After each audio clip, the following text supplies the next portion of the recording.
الصلاة والسلام على رسوله المبين الملقب بطه وياسين بالقاسم محمد اللهم صل على محمد وآل محمد وعلى أهل بيته الطيبين الطاهرين المعصومين المظلومين ولعنة الله على أعدائهم أجمعين.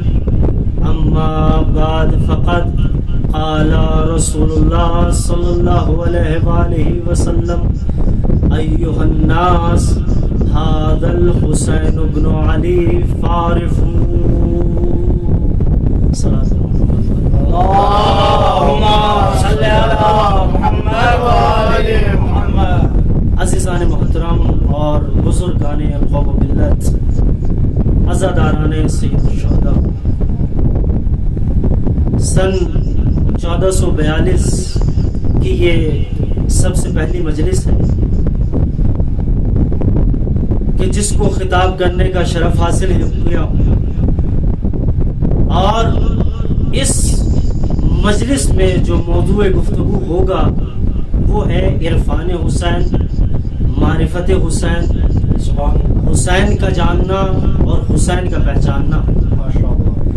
ان سب چیزوں کو بیان کرنے سے پہلے ایک مسئلے کی طرف آپ لوگوں کی توجہات مبذول کرانا چاہتا ہوں کہ جو مسئلہ بذات خود میرے پاس کئی مرتبہ آیا، اور وہ یہ کہ لوگوں نے سماحت سید سیستانی دامت اللہ العالی کا جو فتویٰ صادر ہوا، اس فتوے کو اور اس مسئلے کو لوگوں نے مختلف انداز سے سمجھا.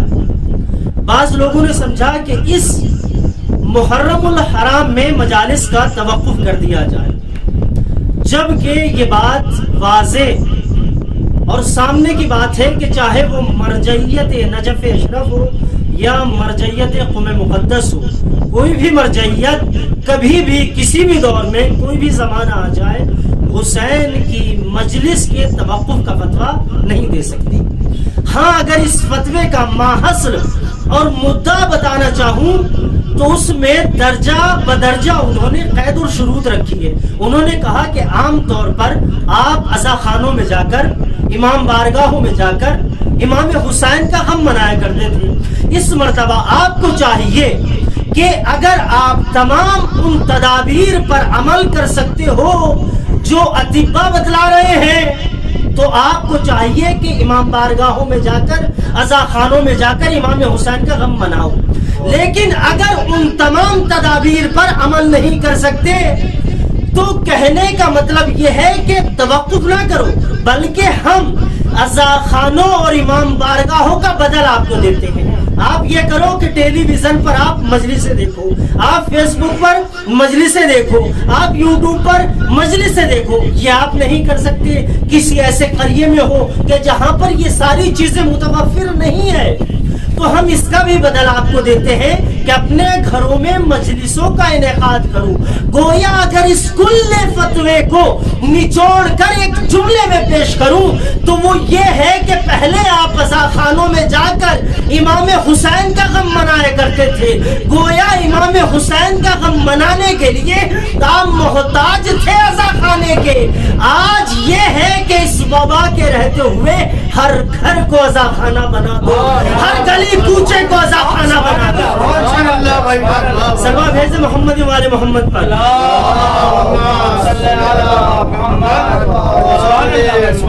اب میں اپنے موضوع کی طرف آتا ہوں جو ہے موضوع عرفان امام حسین، معرفت امام حسین، جاننا امام حسین کا، پہچاننا امام حسین کا. اگر امام حسین کو کوئی جاننا چاہتا ہے تو بتلاتا چلوں آپ کو، جانو امام حسین کو. جس وقت امام حسین اس دنیا میں آتے ہیں اور مولد ہوتا ہے امام حسین کا، اسی لمحے خداوند کریم نے 5 وحی مباشرتن کی. علامہ تصوری فرماتے کہ جیسے امام حسین کی ولادت ادھر ہوئی، ادھر خدا نے آسمان میں 5 وحیوں کا نفاذ کیا. پہلی وحی خدا نے کی اوحى اللہ الى مالک خازن النیران ان اخمد النیران لکرامت مولود. پہلی وحی کی دروغہ جہنم کی طرف. کیا میرے معبود؟ ان اخمد النیران، کہ جہنم کی آگ کو بجھا دو. کیوں؟ لکرامت مولود، امام حسین کی ولادت کے صدقے میں. اب لمحہ فکری عزیزان محترم یہ ہے کہ خداوند کریم نے امام حسین کی ولادت کے موقع پر جہنم کی آگ کو بجھایا. اس سے پہلے جناب آدم کی ولادت ہو چکی، جناب شیس کی ولادت ہو چکی، جناب نوح کی ولادت ہو چکی، جناب عیسیٰ کی ولادت ہو چکی. عیسیٰ پیکر وجود میں آ چکے. محمد مصطفیٰ صلی اللہ علیہ وآلہ وسلم جو رحمت للمومنین نہیں، رحمت للمسلمین نہیں، بلکہ رحمت للعالمین تھے، ان کی ولادت کے موقع پر بھی نہیں کہا جناب فاطمہ زہرا سلام اللہ علیہا، امام علی علیہ السلام، امام حسن علیہ السلام، اتنی بڑی بڑی ہستیاں آئی، لیکن خدا نے یہ اعزاز کسی کو نہ دیا، صرف امام حسین کو دیا. میں کہوں گا خدا بتانا کیا چاہتا ہے؟ کہ مرتضی معیار حسینیت اور عرفان حسینیت کے لیے بڑا جملہ دیا جا رہا ہوں. اگر تمہاری نمازوں کا بوجھ، تمہارے روزے کا ثقل، تمہاری جماعتی لوٹوں کا پانی تمہیں بخشوا نہ سکے تو حسین کی محبت تمہیں جہنم میں جانے نہ دے گی.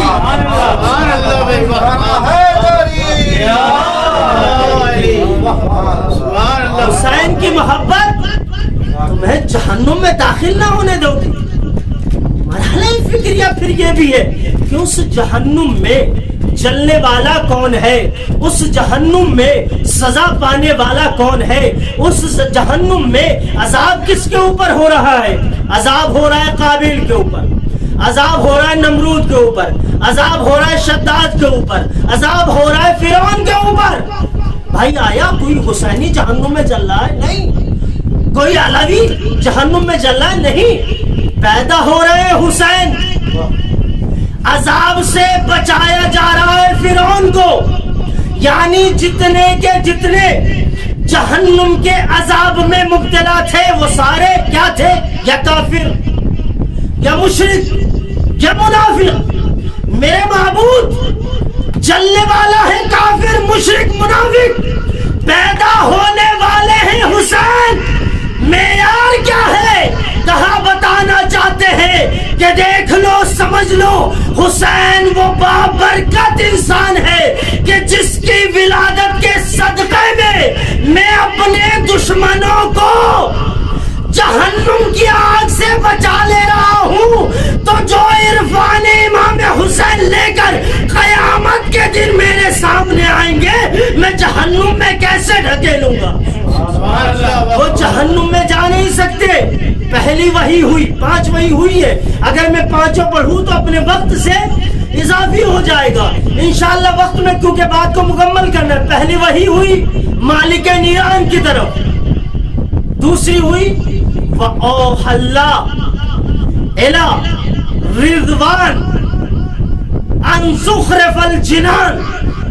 خداوند عالم نے دوسری وحی کی رضوان کی طرف. رضوان کون ہے؟ مالک جنت، جو مسئول داخلی ہے جنت کا. اس کو حکم ہوا کہ جنت کو سجا دیا جائے، جنت کو سوار دیا جائے، جنت میں خوشبو پھیلائی جائے، جنت میں پھولوں کا شامیانہ لگایا جائے. میں کہوں گا خداوند کریم جنت کوئی عام گھر تو نہیں، جنت سجی سجائی ہے، جنت سوری سورائی ہے، جنت میں خوشبو کی نہریں بہ رہی ہے. بھلا یہ سجانے کا معیار، یہ خوشبو لگانے کا معیار، یہ پھولوں کی سجاوٹ آخر وجہ کیا ہے؟ کہا ہاں جنت کی اپنی بذات خود زینت ہے، لیکن میں حسین کے صدقے میں اس جنت کی چاندنی میں, اس جنت کی سجاوٹ میں 4 چاند لگا دینا چاہتا ہوں. اب میں آپ کو معیار دینا چاہتا ہوں صلوات بھیجے محمد والے محمد پر.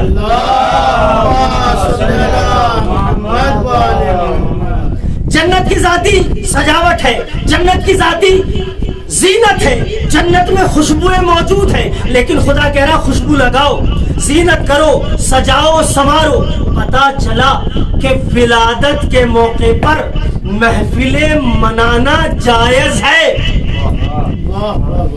میں معیار دے رہا ہوں عزیزان محترم, سماعت شیخ کا جواب بھی اسی میں ہے.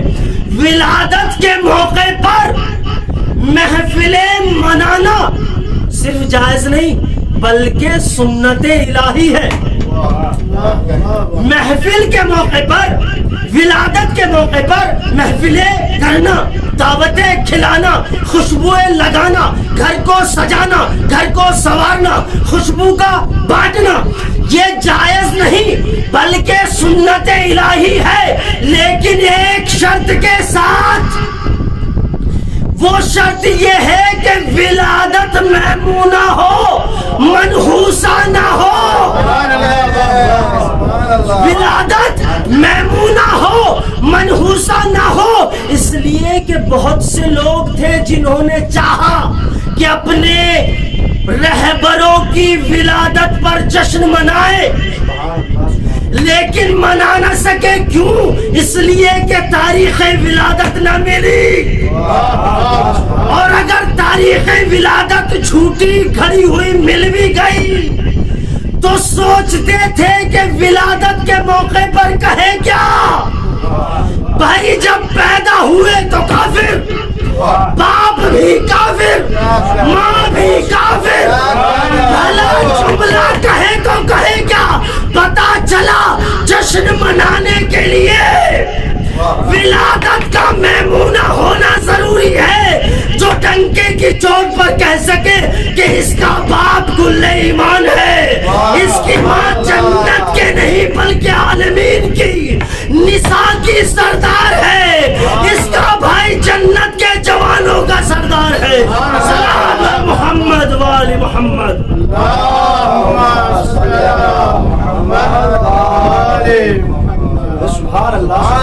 ولادت کا جشن منانے کے لیے ولادت کا میمونہ ہونا شرط ہے. ولادت منحوسہ پر جشن نہیں منائے جاتے.